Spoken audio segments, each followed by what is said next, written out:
Semangat ya mana teman-teman, masih semangat? Siang-siang biasanya sudah mulai udah makan, terus mendengarkan suara-suara itu mulai lebahan, agak-agak kriep-kriep matanya. Nah, sebentar lagi kita akan berbicara membahas mengenai parenting. Nah, ini yang ditunggu-tunggu. Jadi sehat mental itu bukan cuma untuk diri sendiri, untuk apa gitu, tapi sebagai seorang ibu yang perannya banyak gitu ya. Ini sangat ini banget, seorang ibu tuh harus waras gitu ya katanya. Iyalah karena apa? Kita ngurusin anak, suami, rumah, perannya banyak seorang ibu itu. Nah, kita akan panggil pembicara kedua kita, Mbak Damayanti. Halo Mbak Damayanti, Teteh, saya panggil Teh Dama. Sudah siap? Halo, Coba Mbak tes Nina. suara Iya, suaraku kedengaran nggak ya, Mbak Nina? bagus. Oke, cerah sekali, Teh. Alhamdulillah. Bicara kedua di sesi siang ini, kita akan membahas mengenai ibu juara, kelola emosi di masa pandemi. Ini yang ditunggu-tunggu oleh seluruh emak-emak di dunia, Teh. Ya, jadi silakan para emak simak. Bapak juga simak biar bisa support istrinya ya. Oke, sebelum Mbak Dama, Teh Dama menyampaikan, saya ingin memperkenalkan dulu Teh Dama ini siapa. Teh Dama ini adalah kalau saya bilang orang yang senang sekolah, coba double degree, Bo. Ya, dia sekolah di Fakultas Psikologi, juga sekalian sekolah di Fakultas Bahasa Inggris. Luar biasa. Kalau saya sih satu aja, alhamdulillah Mbak lulus. Ya, ini orang yang senang belajar kalau saya lihat. Nah, aktivitasnya apa Teh Dama ini? Saat ini Teh Dama adalah sebagai Growth Facilitator of Asday Family. Asday Family ini nanti Teh Dama jelaskan ya, saya belum terlalu tahu nih. Kemudian beliau juga adalah Associate Trainer di Academy Sip. Trainer, Associate Lead Facilitator Kubik, Leadership, kemudian Konsultan External Plan Internasional, Owner Ahas Self Inspiration Center, Founder Yayasan Sejuta Motivasi, penulis buku Saya Bisa Raih 10 dan buku Learning Motivation. Kemudian Certified Point of View. Nah, itu dia kira-kira Teh Damayanti. Kita sambut tepuk tangannya, tepuk tangan virtual ataupun tepuk tangan langsung. Teh Damayanti, silakan. Terima kasih Mbak Nina dan teman-teman dari Kampung Hening. Nah, Assalamualaikum warahmatullahi wabarakatuh. Kebahagiaan terbesar dalam hidup seseorang sejatinya bukanlah saat ia menerima gaji atau fee atas pekerjaan yang dilakukannya. Kebahagiaan terbesar adalah saat hasil pekerjaan kita membuat orang lain bertumbuh hidupnya.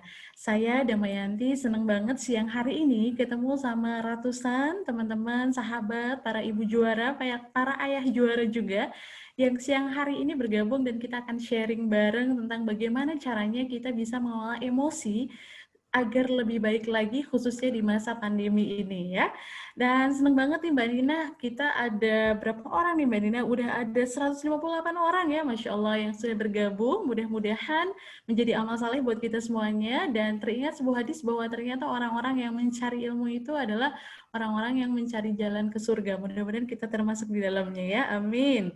Baik, teman-teman sekalian, tadi sudah dijelaskan tentang saya dan salam kenal buat teman-teman yang mungkin baru hari ini ketemu dengan saya. Teman-teman boleh panggil saya dengan panggilan Dama boleh, Damai juga boleh.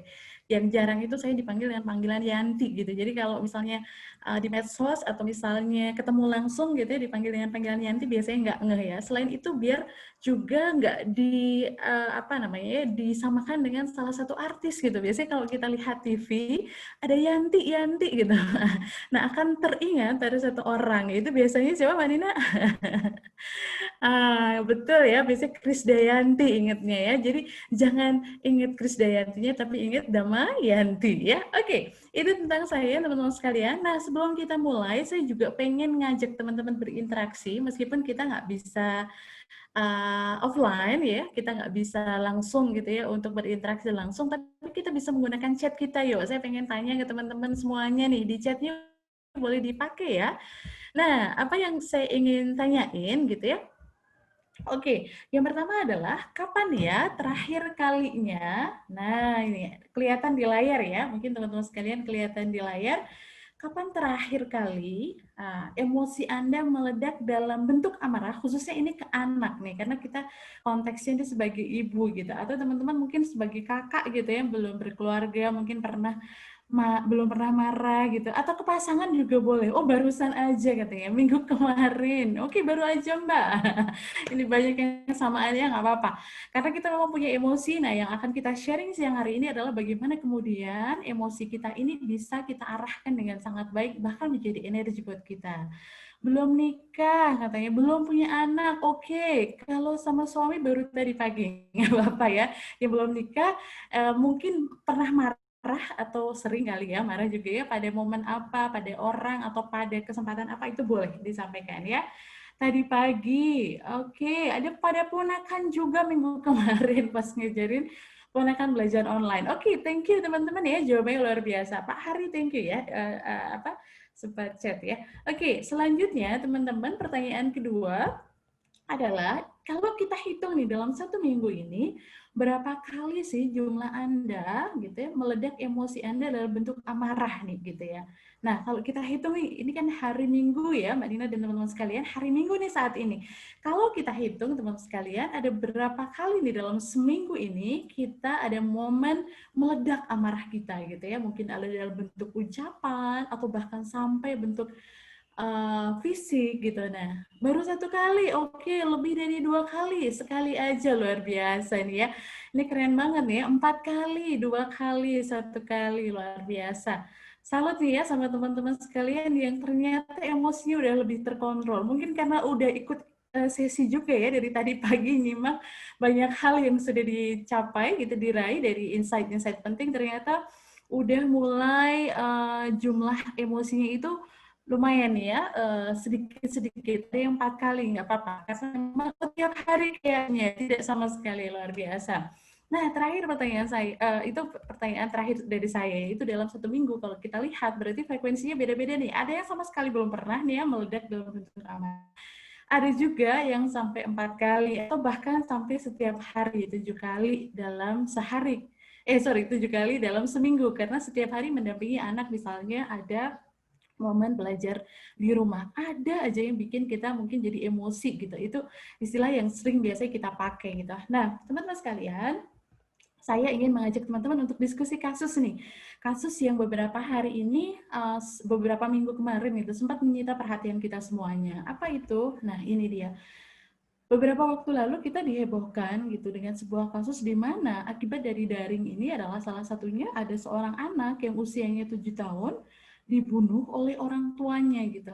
Orang tuanya sendiri yang melahirkan, yang merawat anak ini, yang baru kelas 1 SD ini dibunuh oleh orang tuanya yang usianya 27 tahun dan 26 tahun, nih, suami istri nih ya. Karena urusan sepele yang berujung pada petaka kayak gitu.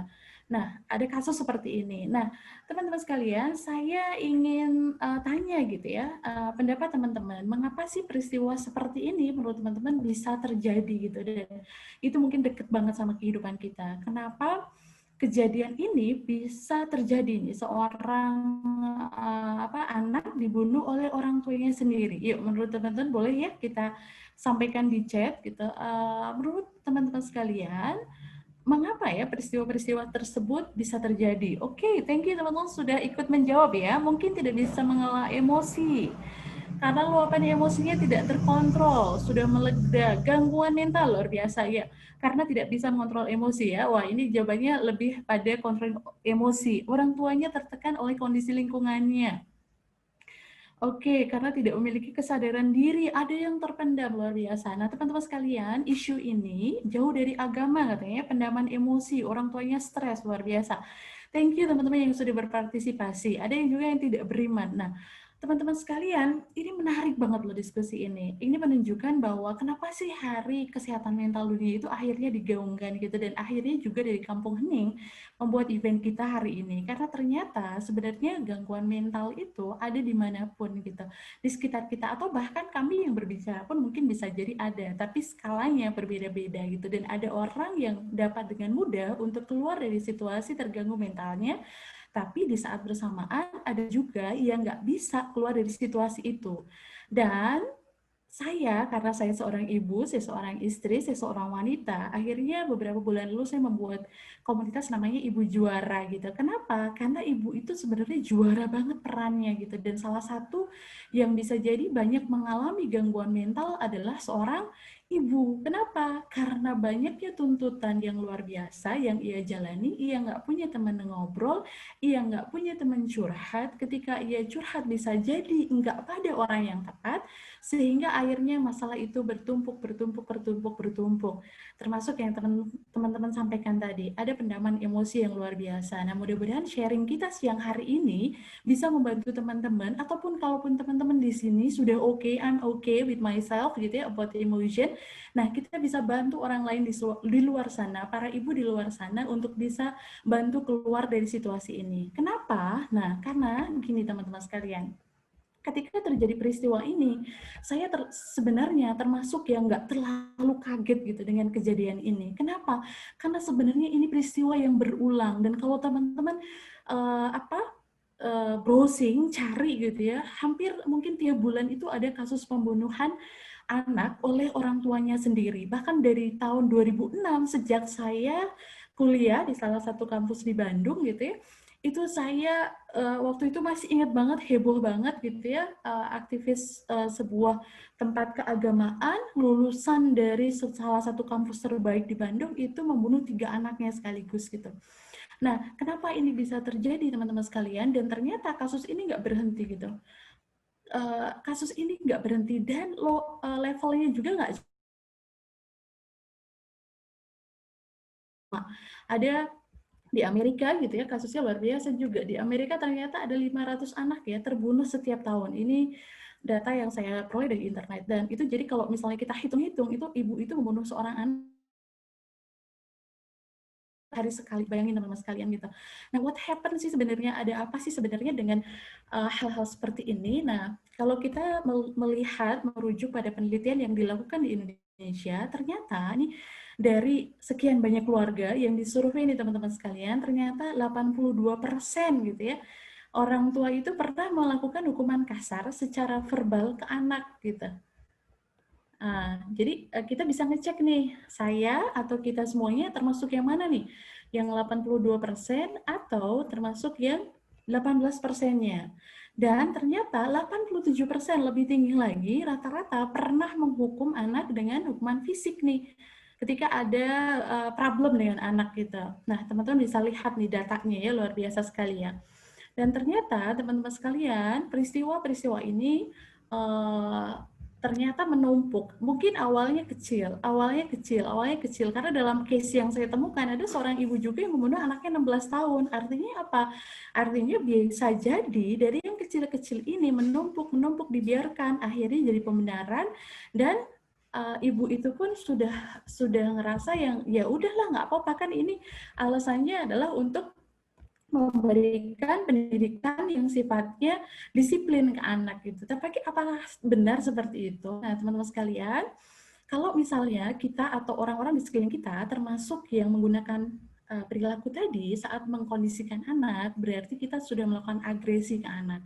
Nah, agresi ini sifatnya bisa fisik maupun emotionally. Jadi fisik misalnya nyubit gitu ya, atau emotionally dengan wajah, dengan ekspresi kita yang kurang diterima anak gitu. Nah, ini sudah termasuk agresi, dan tingkatnya beda-beda nih ibu-ibu sekalian. Dan agresi ini hubungannya sama kontrol diri kita nih teman-teman sekalian. Ya, hubungannya sama kontrol diri kita. Kalau kita sebagai seorang ibu kontrol dirinya rendah, maka biasanya agresinya akan tinggi banget. Nah, mungkin bisa mengevaluasi diri juga ya, bukan berarti langsung kita justifikasi, oh yang setiap hari tadi marah mungkin kontrol dirinya jelek banget, nggak juga gitu. Banyak faktor tentunya yang bisa melihat siapa ibu itu sendiri. Bukan kita menilai orang lain, tapi kita menilai diri kita sendiri. Nah, salah satu kontrol diri yang paling penting adalah kontrol emosi. Nah, apa sih sebenarnya emosi gitu ya? Apakah emosi itu selalu berarti marah gitu ya? Ternyata tidak, teman-teman. Emosi sebenarnya netral gitu ya.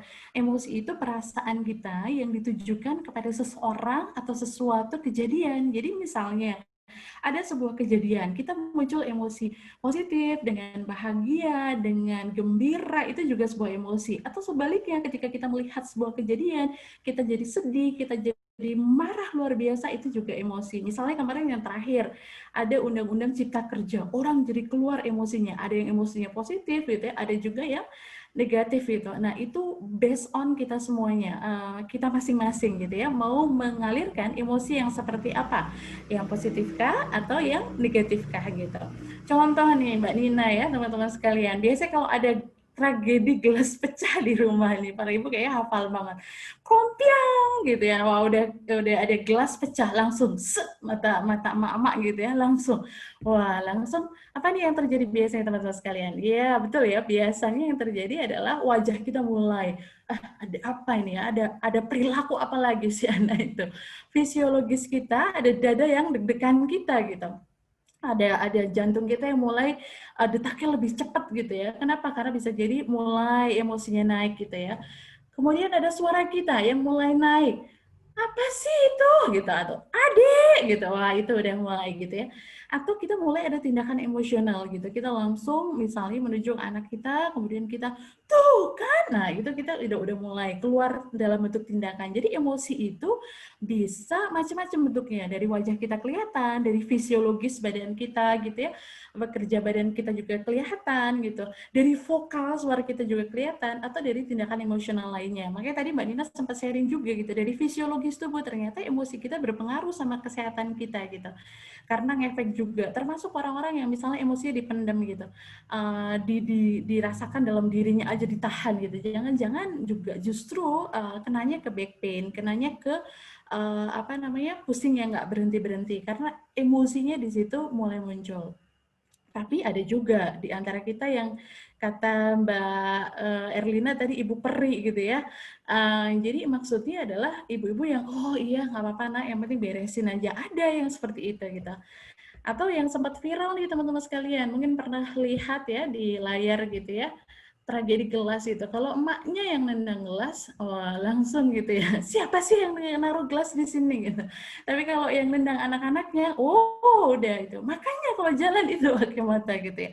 Nah ini satu hal yang kemudian memunculkan respon yang berbeda, yang itu melibatkan emosi kita teman-teman sekalian gitu.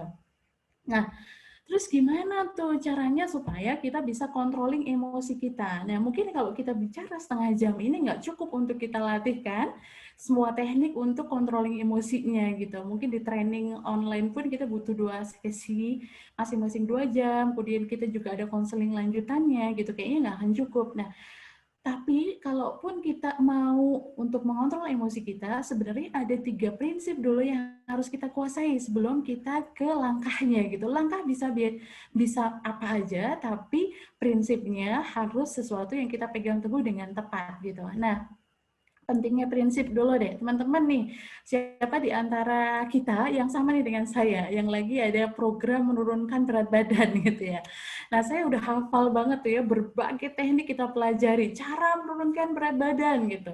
Oh, ada yang pakai keto, ada yang pakai food combining, ada yang pakai caranya diet kenyangnya, huges gitu ya. Wow, banyak banget di internet disampaikan itu. Tapi ternyata kalau kita pelajari teman-teman sekalian, ada satu prinsip yang sama yang gitu, yang itu kalau itu dipegang mau pakai teknik apa saja benar gitu sampai pada tujuannya. Apa itu?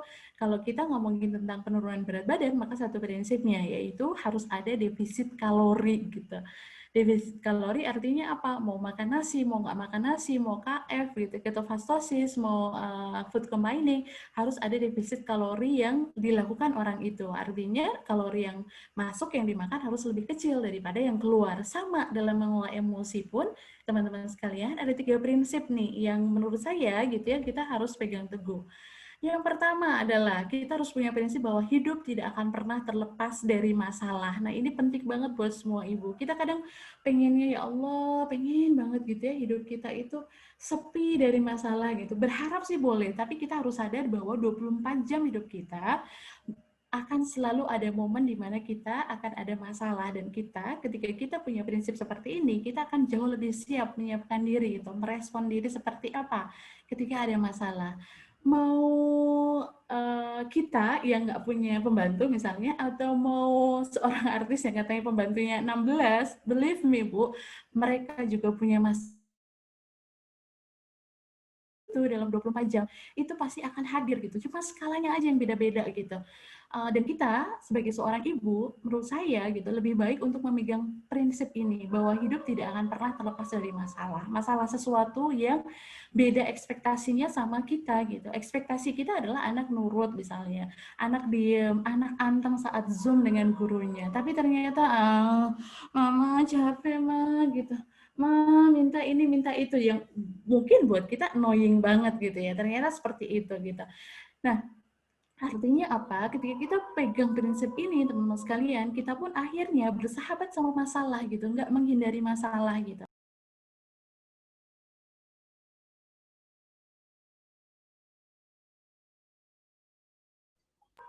Nah, bisa jadi teman-teman sekalian, bisa jadi karena kita nggak siap untuk bersahabat dengan masalah, akhirnya apa? Kita jadi uring-uringan nggak jelas gitu. Duh, aku tadi bikin masalah. Duh, aku tadi kok nggak bisa selesaiin masalah. Nah, biasanya ibu-ibu itu banyak yang merasa bersalahnya itu tinggi gitu. Padahal it's okay Bu gitu. It's okay not to be okay kan gitu tadi ya kata pembicara sebelumnya gitu. Karena memang setiap hari kita harus siap bersahabat dengan masalah. Itu prinsip pertama. Nah, prinsip keduanya teman-teman sekalian, nah jadi kita bisa lihat sih dari waktu kecil sampai dengan nenek-nenek, kakek-kakek, kita pasti akan selalu ada masalah. So Bu, jangan takut sama masalah, kita bersahabat dengan masalah gitu ya. Karena tadi kata Mbak Dina, masalah itu yang membuat kita jadi tambah dewasa gitu. Yang kedua, kita bebas memilih respon dari setiap masalah. Nah, kalau kita sudah siap gitu bersahabat dengan masalah, prinsip kedua yang harus kita pegang adalah kita bebas memilih respon dari setiap masalah. Respon kita terhadap masalah itu kayak respon air mineral dan juga respon air cola gitu. Kalau air mineral nih dikocok-kocok, digoyang-goyang dengan berbagai masalah gitu ya, dalam tanda kutip analoginya hidup kita banyak masalah.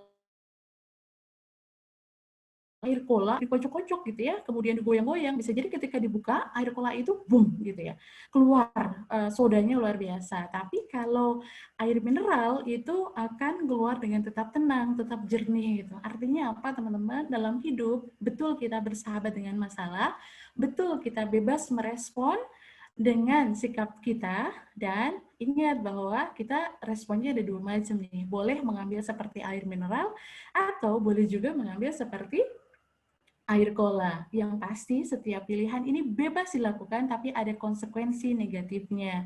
Ada konsekuensi positifnya yang kita harus jalani. Kalau kita sama anak, boleh sih marah, boleh orang itu anak-anaknya Anda gitu. Tapi konsekuensi positifnya ada nggak kira-kira? Konsekuensi negatifnya siap nggak Anda gitu? Setiap kali marah katanya ada ratusan sel saraf anak kita yang putus gitu. Siap nggak dengan konsekuensi itu gitu? Anda pernah perhatikan nggak anak Anda ketika Anda marahin gitu? Beberapa hari kemudian misalnya atau beberapa bulan kemudian ketika sikap kita lebih banyak marahnya, perhatiin deh cara ekspresi muka dia, cara dia menangkap sesuatu informasi. Ada perubahan nggak? Nah, ini adalah pilihan kita teman-teman sekalian. Ini kontrol emosi kita, ini kontrol diri kita gitu, dan ini adalah kontrol diri secara kognitif kita sebenarnya. Saat ini kita sedang mengontrol kognitif kita nih, belajar untuk mengontrol kognitif kita untuk memilih kita mau merespon yang mana. Nah, terakhir nih prinsip yang ketiga teman-teman sekalian adalah nih, ini yang kadang nggak selalu mudah tapi bisa. Selalu ada maksud baik dari setiap tindakan anak teman-teman sekalian. Jadi ketika kita berelasi dengan anak kita kemudian membuat masalah, quote ya, membuat masalah, membuat sesuatu yang beda sekali dengan kita, harapan kita gitu, maka yang harus kita dulukan adalah apa sih maksud baik anak dari perilakunya ini. Gitu. Misalnya anak kita tiba-tiba kita temuin fakta bahwa anak kita bohong, anak kita misalnya mencelakakan orang lain atau temennya gitu. Maka seharusnya sebelum emosi kita naik, maka yang harus kita lakukan adalah mengecek dulu kira-kira gitu ya, apa sih maksud baik dari perilaku anak kita gitu. Karena setiap perilaku anak kita sebenarnya ada maksud baiknya, yang mungkin aja kita belum bisa tangkap itu gitu. Misalnya anak kita tiba-tiba dipanggil guru BK gitu. Jangan-jangan gitu sebelum kita menyalahkan anak kita, ada maksud baiknya anak yang pengen menyampaikan satu pesan penting buat kita gitu. Jangan-jangan anak kita itu udah dalam kondisi depresi yang selama ini selalu dibully oleh teman-temannya, tapi kita nggak pernah ada gitu. Dan akhirnya dia bikin masalah, dan ketika bikin masalah itu ditangkap sama guru BK. Jangan-jangan ada pesan penting sama anak itu yang bilang, hey mom, please help me, gitu. Yang selama ini kita nggak bisa tangkap itu, gitu. Nah, so teman-teman sekalian, ini penting nih menguasai poin yang ketiga ini, bahwa selalu ada maksud baik dari anak kita, dari setiap tindakan anak kita. Nah, kadang kita itu egonya yang lebih tinggi gitu, sehingga akhirnya kita susah untuk menemukan apa maksud baik anak kita gitu. Coba nih yuk kita apa namanya, kita coba latihan menemukan makna baik anak kita. Nah, contoh nih teman-teman sekalian, kita pakai chatnya ya. Misalnya, kita lagi work from home, tadi ada case yang disampaikan ke Mbak Nina ya. Anak kita tuh terus-menerus rewel, minta ditemenin, minta diambilin ini itu, padahal kita lagi ditelepon sama bos, kita lagi diminta untuk report pekerjaan kita gitu. Tapi anak kita rewel terus gitu. Yuk, kita coba sharing yuk di chat yuk, di chatnya masing-masing ditulis kira-kira ada maksud baik apa ya dari anak-anak kita ketika ada kejadian seperti ini. Yuk, coba yuk. Kita boleh ajak ya teman-teman peserta ya Mbak ya. Coba kita explore gitu ya. Apa nih sebenarnya yang terjadi pada anak kita? Minta agar lebih diperhatikan. Oke, anak butuh perhatian, ingin diperhatikan. Oke, anak cemburu dengan keseriusan kita pada kerjaan. Oke, butuh perhatian, kangen sama ibunya. Oke, good. Keren-keren nih jawabannya. Butuh dipeluk dulu sebelum ibunya sibuk karena cemburu. Anak butuh ditemani, cari perhatian mama. Katanya mama HP terus katanya ya. Oh, ini jadi curcol saya juga nih ya. Dia merasa berharga dari segalanya. Iseng aja mungkin. Anak butuh bantuan. Nah, banyak banget sebenarnya maksud baik anak yang bisa jadi dia pengen sampaikan ke kita. Bisa jadi dia pengen say tadi, Mama, ayo dong peluk aku sebentar gitu. Bisa jadi gitu ya, yang itu bisa jadi memang maksud baiknya, bisa juga yang, Mah aku pengen peluk Mama deh gitu, biar Mama jauh lebih tenang nanti saat kerja. Bisa jadi dia pengen menyampaikan itu, atau bisa jadi dia pengen menyampaikan ke kita bahwa, Mah ayo dong break bentar, dari tadi Mama lihat laptop terus loh, nanti matanya sakit. Tapi dia nggak bisa bilang dengan cara itu gitu, tapi dia cuma bisa bilang dengan perilakunya yang rewel terus tadi gitu. Atau bisa jadi dia sedang nggak nyaman dengan sesuatu yang dia minta perhatian kita, yang kalau itu nggak dia sampaikan, akan terjadi sesuatu yang sebenarnya akibatnya lebih nggak baik lagi gitu. Nah, itu yang harus kita temukan teman-teman sekalian. Tapi sekali lagi, jujur itu kadang nggak mudah gitu. Kadang yang lebih muncul duluan apa? Emosi kita gitu. Yang kedua nih, yuk teman-teman latihan satu kali lagi ya sebelum nanti saya serahkan kembali waktu ke Mbak Nina. Anak Anda berkelahi dengan temannya sampai temannya terluka parah. Nah, ini kira-kira maksud baiknya apa nih yang kita bisa temukan nih ketika ada sebuah kejadian, misalnya tetangga Anda gitu, datang ke Anda, marah-marah ke Anda gitu, Pak, anaknya diatur dong, ini anak saya sampai luka kayak gini gitu. Nah, apa nih maksud baik yang disampaikan oleh anak Anda sebenarnya lewat kejadian ini? Yuk teman-teman, yuk saya tunggu ya di chatnya 1 menit aja sebelum nanti kayaknya kira-kira 5 menit lagi ya Mbak Nina ya waktu saya habis. Nah silahkan teman-teman, butuh perhatian, oke masih ada ya, mempertahankan diri, oke membela diri karena temannya telah melakukan sesuatu padanya, oke good job. Sebagai pembuktian diri, klarifikasi dulu katanya, oke anak ingin memperlihatkan kehebatan diri, pengakuan diri pada orang lain dan pada ortunya. Betul sekali teman-teman sekalian. Sebelum mungkin memang betul anak kita salah, tapi kita juga harus pandai untuk menemukan apa maksud baik anak gitu. Jangan-jangan gitu, jangan-jangan dia justru ingin melindungi nama baik kita gitu. Karena apa? Karena temannya mengejek ayahnya, karena temannya mengejek ibunya. Tapi karena bisa jadi kita nggak eksplor dulu, kita udah terlanjur malah duluan langsung plak gitu ya. Kita mungkin tampar anak kita mungkin cubit anak kita di depan orang tua yang marah-marah karena anaknya terluka karena kita. Nah, menemukan maksud baik anak ini, perilaku baik anak ini penting banget. So, teman-teman sekalian, 3 hal tadi. Yang pertama adalah kita harus siap bahwa hidup kita harus bersahabat dengan masalah, kita tidak bisa terlepas dari masalah. Yang kedua, prinsip kedua adalah kita bebas teman-teman untuk memilih respon apa dari masalah kita. Mau respon yang seperti air mineral atau air cola tadi. Dan yang ketiga, pastikan teman-teman sekalian nih, selalu mencari tahu apa maksud baik anak di balik perilakunya itu, sehingga kita tidak jadi mudah marah. Nah, mungkin nih teman-teman sekalian, penasaran juga sebenarnya gimana nih caranya dari versi saya gitu, karena pasti di medsos tuh banyak banget gitu ya. Kalau teman-teman lihat gitu bagaimana nih caranya mengelola emosi di masa pandemi itu banyak banget. Nah, kalau saya rangkumkan ada 5 sebenarnya yang saya nggak akan share kali ini, tapi saya cuma memperlihatkan aja karena waktunya juga kita terbatas. Yang pasti teman-teman, kalau 3 prinsip tadi dipegang, insya Allah step by step emosi kita akan turun. Yang tadi frekuensinya masih 7 kali, 4 kali, bisa turun jadi 1 kali, atau bahkan sangat kurang gitu ya. Kalau 3 prinsip tadi kita selalu pegang setiap hari. Nah, kalau misalnya teman-teman pengen tahu lebih lanjut bagaimana mengelola emosi, stepnya itu panjang. Makanya ibu-ibu kalau misalnya curhat, Mbak Dema aku udah ikut parenting ini, parenting ini, kok nggak turun-turun juga emosi. Ya ini, tahapnya ada 5 dan ini banyak banget teknik yang harus dilakukan dan ini semuanya saya bilang gitu. Maksudnya itu diulangi lagi gitu, dicek lagi, reidentifikasi emosi. Kita harus mengidentifikasi ulang emosi kita tuh saat ini kayak gimana sih. Banyak di antara kita yang nggak sadar hari ini tuh ngerasain apa. Ngerasain kesel kah, ngerasain bahagia kah, ngerasain marah, karena itu yang kadang kita jarang mengidentifikasi dengan baik gitu.